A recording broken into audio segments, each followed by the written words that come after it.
Walang kamatayang GMA TV box. Meron po itong 5 tornilyo. 1.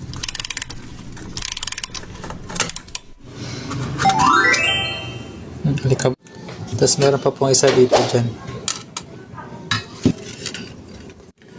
Kung makikita nyo, lumubo to. Parang puputok na. Tsaka itong isa. Tanggal na yung dalawang sira. Papalitan na. Ito yung kailangan natin. Itong dalawa lang. Pwede nyong screenshot. Sa pagkakabit nito, wag nyong kayo magkakamali dito. Yung negative, ito may ganitong sign. Ito negative, dito po yan. Yung negative. Huwag nyo pong pagbabaliktad rin. Yan ay kabit na yung dalawang capacitor na pinalitan natin. Yung dalawang block. For testing na. Nakabit na natin yung capacitor. Ngayon, sasaksak ko na. Ngayon, nasaksakan.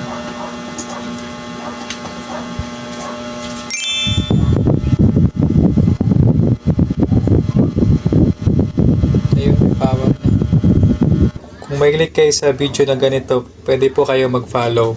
Salamat.